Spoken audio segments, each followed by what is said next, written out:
I'm a U.S. Army vet. I was in service from 1982 until 1985.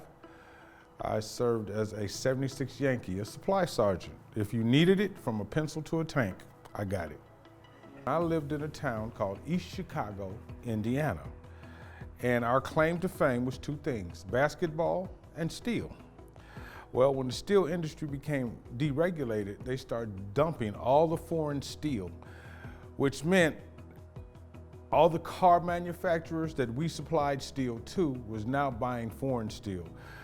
So there were no jobs. There was nothing to do.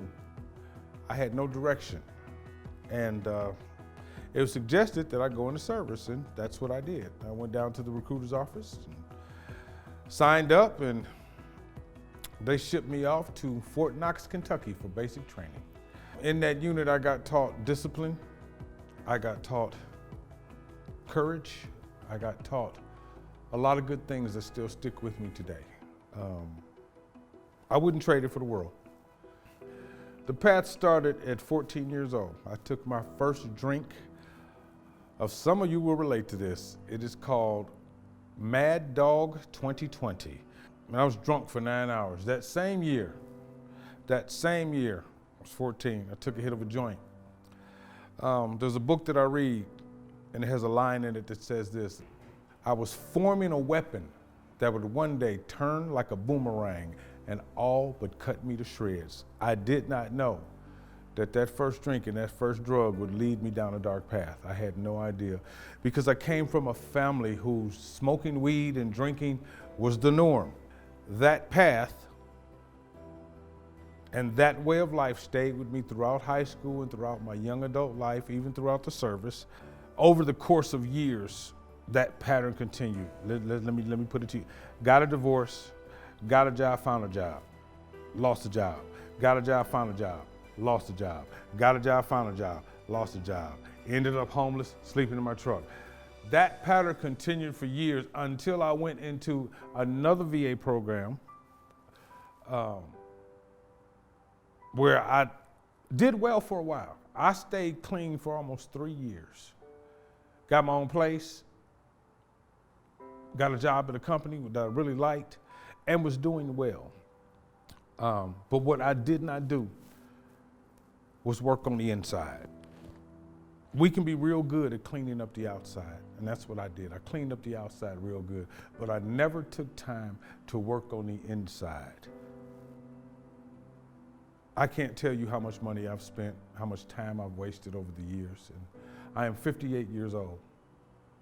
And if any young person is watching this, don't take as long as I did to get this, please. Because I started this journey when I was about 32. My son is 26. I've been using longer than he's been alive, and probably some of you who might even be looking at this, longer than you've been alive. It's over 20-something years of wasted money, time, energy, and effort of chasing something that will never give you anything in return. All it does is take and take and take and take. You never get anything back from it. I made a commitment. I made a commitment to God, I made a commitment to myself, that this was the last treatment center that I would ever enter in my life. These people have been very good, very knowledgeable. They have showed me some things about myself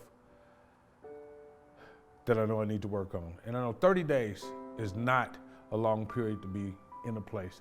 But what I'm doing here today is building a foundation for when I get out of here. A house built on sand shall sink. I cannot build my house again on sand, because if I do, I'll sink. The foundation that I get here, the knowledge that they're giving me, the things that they're teaching me here, I have to take into my everyday life on a regular basis, 24/7, 365. And I made a commitment to do so. So if you're anything like me, if you need a treatment facility, if you need some place to go, call American Addiction Centers. They can help, because they know the way home.